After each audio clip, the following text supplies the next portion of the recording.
She stood there watching me clutch my chest, gasping for air, and she laughed. Actually laughed. Said I was being dramatic. Said I was faking it for attention. When I begged her to call 911, she rolled her eyes and said, "Stop overreacting."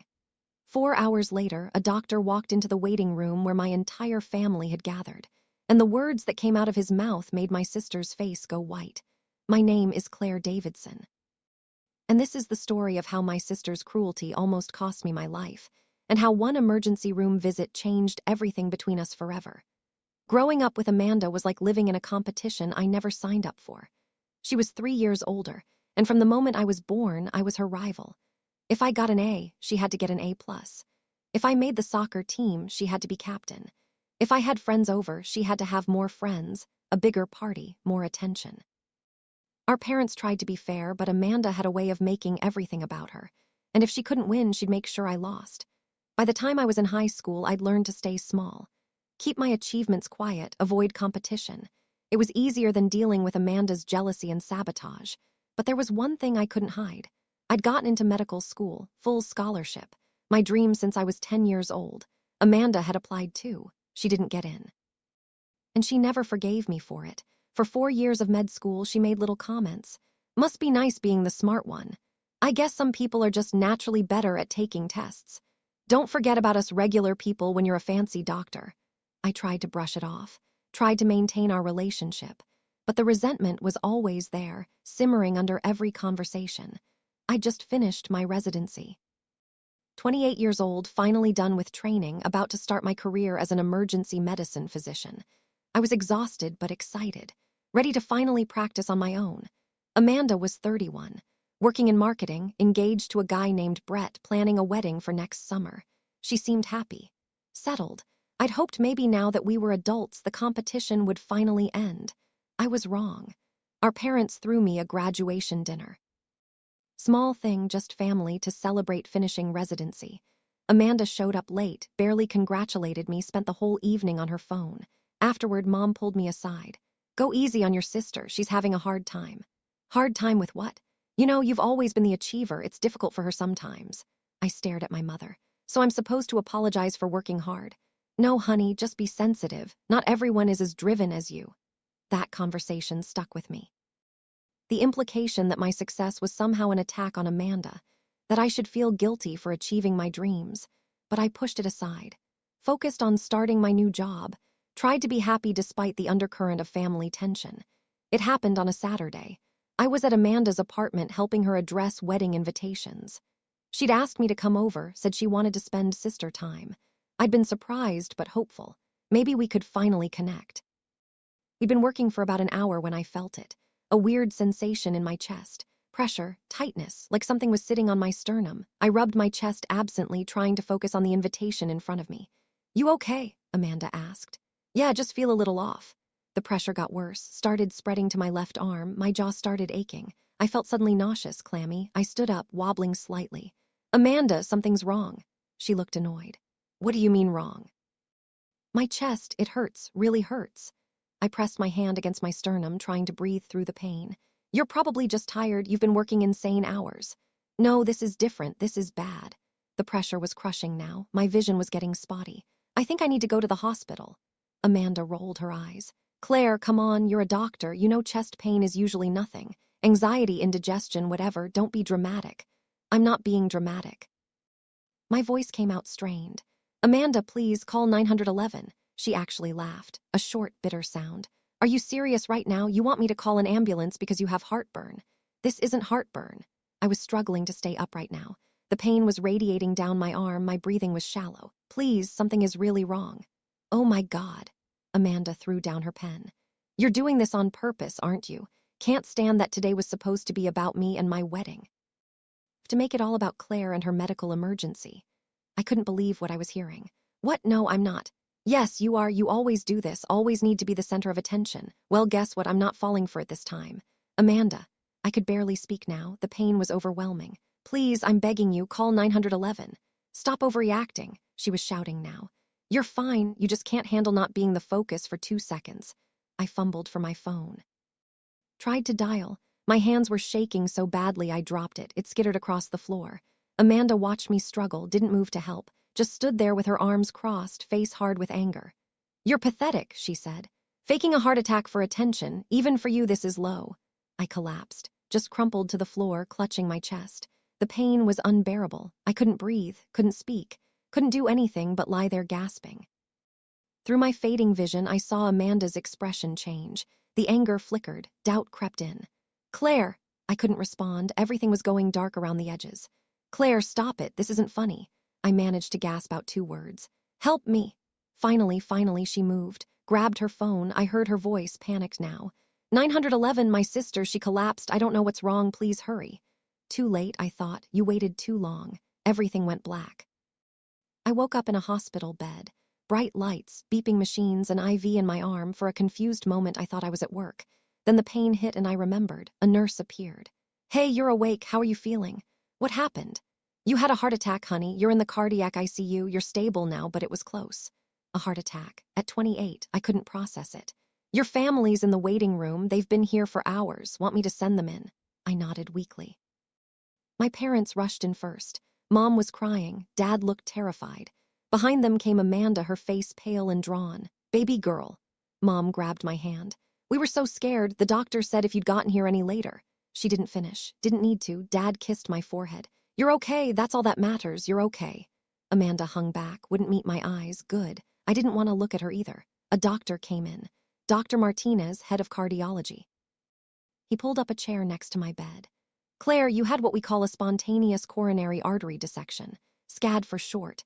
It's rare, especially in young women. A tear in one of your heart arteries that caused a heart attack. But I'm healthy, I exercise, I don't smoke." SCAD doesn't care about that.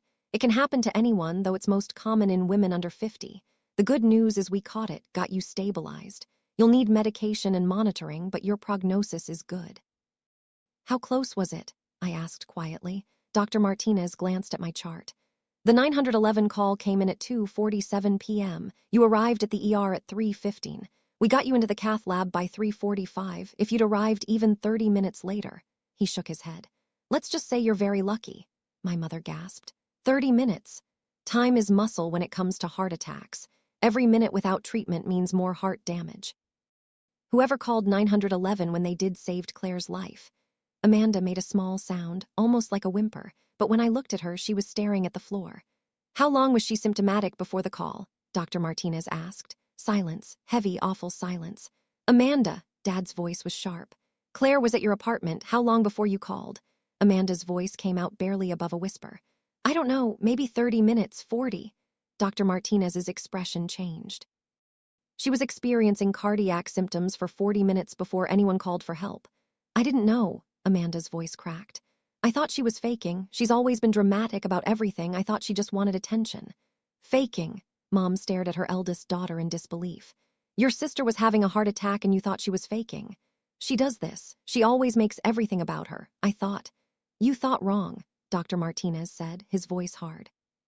"Your sister told you she was having chest pain, told you something was wrong, asked you to call 911, and you refused because you thought she wanted attention." Amanda was crying now. "I didn't know it was real." "She told you it was real. She begged you for help, and you stood there and called her dramatic while she was dying on your floor." Dr. Martinez stood up. "Do you have any idea how lucky you are? If she died in your apartment, you'd be living with that for the rest of your life. As it is, you delayed critical treatment for a life-threatening emergency. That delay could have caused permanent heart damage." "Did it?" Dad demanded. "Is there permanent damage?" Dr. Martinez looked at my chart again. "We won't know the full extent until we do more tests, but the delay definitely didn't help." He turned to Amanda.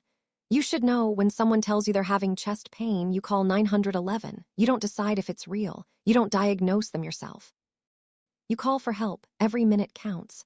Amanda fled the room. I could hear her sobbing in the hallway. Mom looked torn. "I should go talk to her."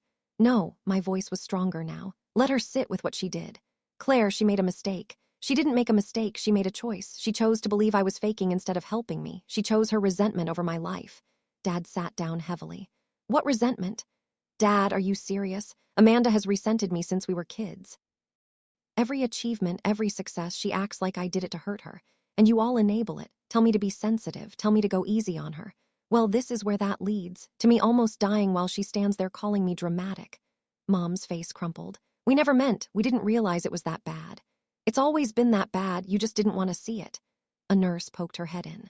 Sorry, but the patient needs rest. You'll need to clear out for a bit. My parents hugged me carefully, promised to be back soon. I watched them leave, then closed my eyes, exhausted, traumatized, and angry, so incredibly angry. I stayed in the hospital for 5 days. Underwent tests, started medications, met with cardiac rehab. The diagnosis was confirmed. SCAD, rare but serious. I'd need to modify my lifestyle, manage stress, take it easy. My career as an ER doctor was on hold, maybe permanently.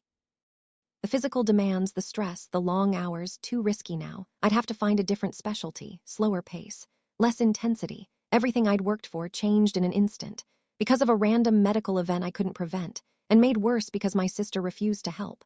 Amanda came to visit once, brought flowers, stood awkwardly by the door. I'm sorry, she said. I'm so sorry. I should have called right away. I should have believed you. I looked at her, really looked at her. Saw the guilt, the fear, the regret, but also the years of jealousy, the competition, the resentment. You almost let me die, Amanda. I know, and I'll regret it for the rest of my life, but I didn't mean to, I thought. You thought I was faking a heart attack for attention. At my age, with my medical training, you thought I'd fake the exact symptoms I'm trained to recognize as an emergency. It sounds stupid when you say it like that. It was stupid. It was cruel. And it wasn't an accident, Amanda. It came from years of you resenting me for succeeding, for achieving things you wanted. You were so convinced everything I do is about competing with you that you couldn't see I was actually dying. She was crying again. What do you want me to say? I'm sorry. I'm so sorry. I'll do anything to make this right. You can't make it right. The damage is done. Literally. I have permanent heart damage because you waited 40 minutes to call for help. Amanda left. I didn't hear from her for weeks. My parents tried to mediate, but I refused. I was done protecting her feelings, done making myself small so she could feel big. I moved back in with my parents during recovery, couldn't live alone yet. Needed supervision, help, support. It was weird being back in my childhood home, sleeping in my old room, but it gave me time to think, to process, to figure out what came next. My career would change. I couldn't do emergency medicine anymore. The physical demands were too much, but maybe I could do something else. Telemedicine, medical consulting, teaching. It wouldn't be what I'd planned, but it could still be meaningful. I could still help people. And honestly, part of me was relieved. The pressure of the ER, the intensity, the constant life and death situations, maybe it wasn't sustainable anyway. Maybe this was a forced course correction I actually needed. But it still hurt. Losing the career I'd worked toward for 10 years. Because of bad luck and my sister's cruelty. 2 months after the heart attack, Amanda showed up at my parents' house, asked to talk to me. I almost said no, but curiosity got the better of me. We sat in the backyard, awkward silence. I've been in therapy, Amanda said finally. Working through my issues, my jealousy, my resentment, everything. Good for you. The therapist helped me understand. I was so caught up in competing with you that I couldn't see you as a person, just as a threat. Someone who had what I wanted. And now I'm trying to change, trying to see you as my sister, not my rival, but I know it might be too late. I know you might never forgive me. I thought about it, about forgiveness, about whether I even wanted to. What you did almost killed me, Amanda, and it came from years of treating me like an enemy. That doesn't just go away because you're in therapy now. I know. You stood there and watched me collapse, called me pathetic, said I was faking. All because you were so wrapped up in your own jealousy you couldn't see reality. I know, her voice broke. And I have to live with that, with knowing I almost let my sister die because I was too bitter to help. We sat in silence for a long time. I don't forgive you, I said finally. Not yet, maybe not ever, but I'm willing to try, to see if we can build something new, not the relationship we had, something different, something based on actually seeing each other as people. Amanda nodded, tears streaming down her face. Thank you, I'll do whatever it takes. Then start by being honest, with yourself and with me. No more pretending, no more competition, just honesty. Okay, I can do that. It's been a year now, I'm doing better, the heart is healing. I've started a new job in hospital administration, less exciting than the ER, but important work, and I can do it without risking my health. Amanda and I talk occasionally, carefully, testing boundaries. Building something new, it's not perfect. There's still hurt, still distance, but it's something. She postponed her wedding, said she needed to work on herself first. I respect that. Growth isn't linear. It's messy and hard and takes time. My parents have been better too. They see now how their attempts at keeping peace enabled Amanda's behavior. They're trying to treat us more equally, trying to let us both be successful without comparison. but the biggest change is in me. I stopped trying to make myself small, stopped apologizing for my achievements, stopped protecting other people's feelings at the expense of my own. I almost died because I'd spent so long letting people treat me poorly. I'm not doing that anymore. People ask me sometimes if I regret helping with the wedding invitations that day, if I wish I'd stayed home. No, because if it had happened when I was alone, I might not have survived. At least being with Amanda, even though she delayed calling, someone was there eventually. But I do wish she'd called immediately. I wish she'd believed me. I wish years of resentment hadn't made her so blind she couldn't see I was dying right in front of her. That's on her, not me. Her jealousy, her choices, her consequences to live with. As for me, I'm rebuilding. My health, my career, my relationships. Building them on my terms this time. No more shrinking, no more apologizing. Just living my life authentically, even if it makes other people uncomfortable. My sister refused to call 911 when I was having a heart attack. Said I was overreacting, said I was faking for attention. And she almost killed me, but I survived. And I learned something crucial. Your life matters. Your pain matters. And anyone who tells you you're overreacting when you're asking for help isn't someone you need in your life, even if they're family, especially if they're family. Tell me in the comments where you're watching from, and tell me, have you ever had someone dismiss your pain? Tell you you're being dramatic when something was really wrong. Because if you have, I want you to know something. Trust yourself. Trust your body. Trust your instincts. Don't let anyone convince you your suffering isn't real. I'm a doctor. I knew my symptoms. I knew something was terribly wrong. And still, my own sister convinced herself I was faking. If it can happen to me, it can happen to anyone. So please, if someone tells you they need help, believe them. If you're the one who needs help, don't let anyone talk you out of getting it. Your life is worth more than someone else's convenience, more than their resentment, more than their need to feel superior. My sister learned that the hard way. I almost died learning it. But I'm here now, alive, strong, and I'm never letting anyone make me small again. This is my story, my survival. My second chance, and I'm not wasting it.